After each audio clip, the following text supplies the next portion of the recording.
انتہائی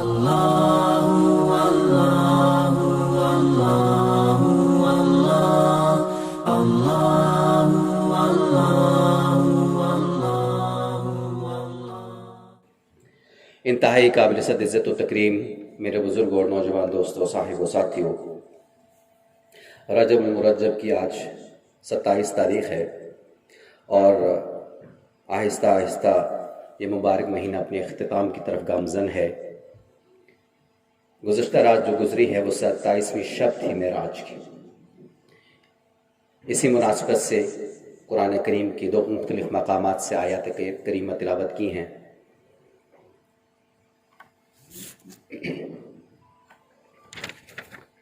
عام دستور ہے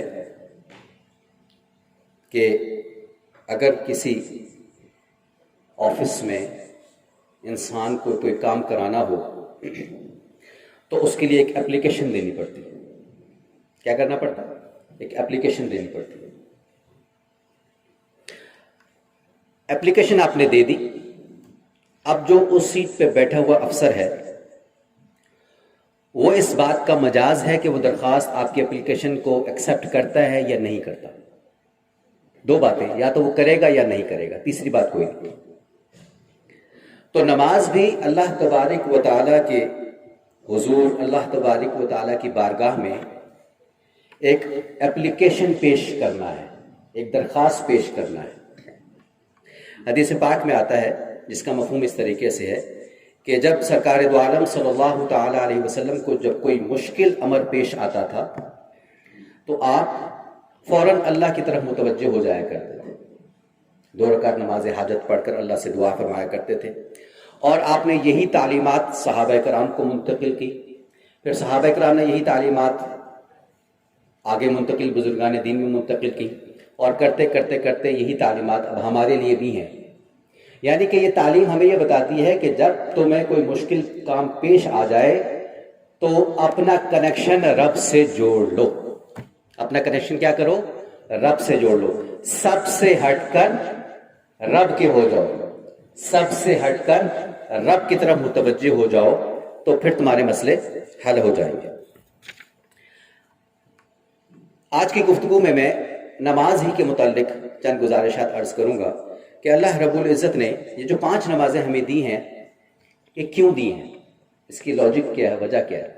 بعض اوقات ہم ہر چیز کو لاجک سے ڈھونڈنا شروع کر دیتے، تو یقیناً یہ بڑی ایک مشہور مقولہ ہے عربی کا، فعل الحکیم لا یخلو عن الحکمہ۔ مطلب یہ ہے کہ دانا کا فعل دانائی سے خالی نہیں ہوتا، عقل مند کا جو بھی فعل ہوگا وہ عقل مندی سے خالی نہیں ہوگا۔ اب کیا باتیں پیش آئیں 5 نمازوں میں؟ کہ انسان کو اپنی زندگی میں ڈیفرنٹ پوزیشن سے گزرنا پڑتا ہے، مختلف مراحل سے انسان گزرتا ہے۔ مثلا انسان پیدا ہوا تو اس کا بچپن کا زمانہ شروع ہو گیا، بچپن سے تھوڑا سا بڑھنے لگا، جوانی کی طرف بڑھنا شروع ہو گیا، جوانی سے بڑھنے لگا، بڑھاپے کی طرف جانا شروع ہو گیا، اور پھر بڑھاپے سے آخر ایک دن ایسا آنے والا ہے کہ جب یہ روح پرواز کر جائے گی اور وہ اپنے خالق حقیقی سے جا ملے گا۔ تو یہ مختلف ادوار میں سے انسان گزرتا ہے۔ تو اللہ رب العزت نے جو نمازیں کے اوقات رکھے ہیں اس کی بھی ایک وجہ رکھی ہے۔ مثلا نماز فجر کو بچپن سے مناسبت ہے، نماز فجر کو بچپن سے مناسبت ہے۔ کیوں؟ دن کی ابتدا ہو رہی ہوتی ہے، دن کی ابتدا ہو رہی ہوتی ہے، اور انسان بھی دنیا میں آیا ہوتا ہے اور اس نے آگے چلنا ہوتا ہے۔ پھر نماز ظہر کو جوانی سے مناسبت ہے، پیدائش کے بعد کا اگلا مرحلہ جو انسان کا ہے وہ جوانی کا ہے، تو ظہر کا جو وقت ہے اس کو جوانی سے مشابہت ہے کہ سورج اپنے عروج پہ ہوتا ہے زوال کے بعد، زوال کے بعد جو سورج اوپر چلا جاتا ہے۔ اور اس کے بعد نماز عصر کو بڑھاپے سے مناسبت ہے کہ زوال کے بعد سورج ڈھلنے کی طرف آ جاتا ہے، دن ڈھل رہا ہوتا ہے عصر کے وقت میں۔ اور مغرب کو موت کے ساتھ مناسبت ہے کہ زندگی کا سورج غروب ہو رہا ہوتا ہے. ایک سورج وہ ہے جو غروب کی طرف جا رہا ہوتا ہے، جو ہمیں نظر آتا ہے. ایک زندگی کا سورج بھی ہے، بڑھاپے سے غروب کی طرف جا رہا ہوتا ہے. اور پھر نماز عشاء کو عدم کے ساتھ مناسبت ہے کہ انسان کا دنیا سے نام و نشان مٹ جائے گا، جیسے یہ اندھیرا مٹ گیا، یہ روشنی مٹ گئی اور اندھیرا آ گیا. اللہ اکبر. اور پھر حضور علیہ الصلوۃ والسلام جب معراج پہ تشریف لے گئے تو اللہ تبارک و تعالیٰ نے امت محمدیہ کو جو تحفہ دیا وہ نماز کا تحفہ دیا. اور نماز آپ کو پتہ ہے شروع میں 50 نمازوں کو تحفہ ملا، اور پھر کس طریقے سے تخفیف ہوتی رہی اور آخر میں رہ گئیں 5.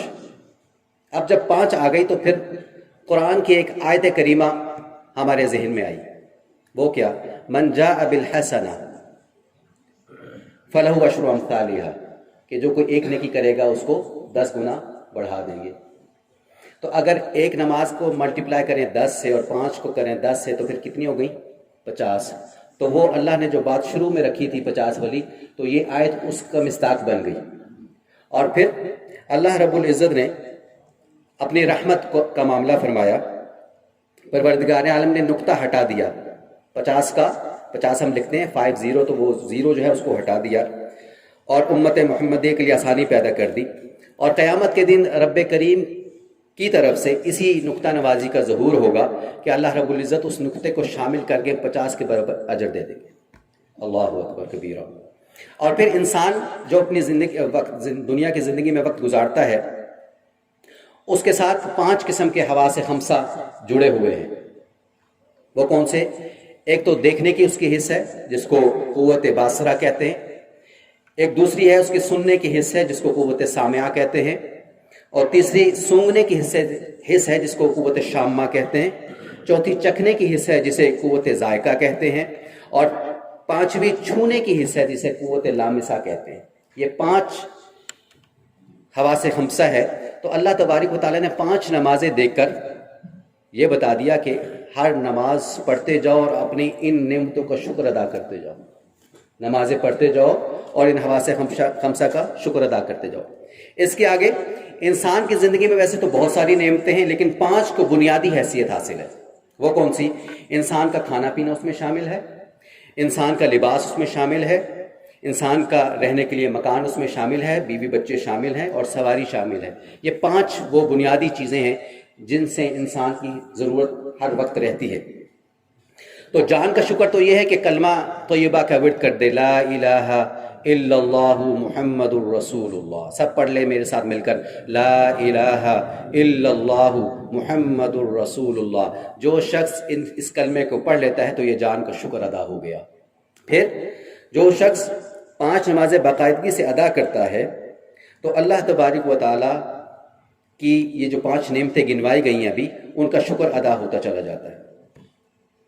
اور پھر ایک واقعہ لکھا ہے کہ ایک شخص طواف کر رہا تھا اور دعا مانگ رہا تھا کہ اے اللہ مجھے قلیل لوگوں میں شمار کر دے، قلیل تھوڑے لوگوں میں شمار کر دے. تو کسی نے پوچھا کہ قلیل لوگوں میں ہونے کا کیا مطلب ہے؟ قلیل لوگوں میں ہونے کا کیا مطلب ہے؟ اس نے جواب دیا کہ میرے سامنے اللہ کے قرآن کا ارشاد آ جاتا ہے، وَقَلِيلٌ مِّنْ عِبَادِيَ الشَّكُورُ، میرے بندوں میں سے تھوڑے ہیں جو میرے شکر گزار بندے ہیں. میرے بندوں میں سے تھوڑے ہیں جو شکر ادا کرتے ہیں. اور پھر سیدنا علی رضی اللہ تعالی عنہ ارشاد فرماتے ہیں کہ جس شخص کو 5 نعمتیں مل گئیں وہ سمجھ لے کہ مجھے دنیا کی سب نعمتیں مل گئیں. وہ 5 کون سی ہیں؟ ایک تو ہے شکر کرنے والی زبان، کہ ہر ٹائم ہر آن ہر گھڑی اللہ کا شکر ادا ہوتا رہے. اس پہ شکوہ نہ آئے، رب کا شکوہ نہ آئے، لوگوں کا شکوہ نہ آئے. یہ زبان اللہ تعالیٰ نے شکووں کے لیے نہیں دی ہے، شکر ادا کرنے کے لیے دی ہے کہ ہم اللہ کی دی ہوئی نعمتوں پر شکر ادا کریں. اور پھر دوسرے میں فرمایا کہ جس کو کامیاب ہو گیا وہ شخص جس کو ذکر کرنے والا دل مل گیا. اور پھر تیسرے میں فرمایا مشقت اٹھانے والا بدن.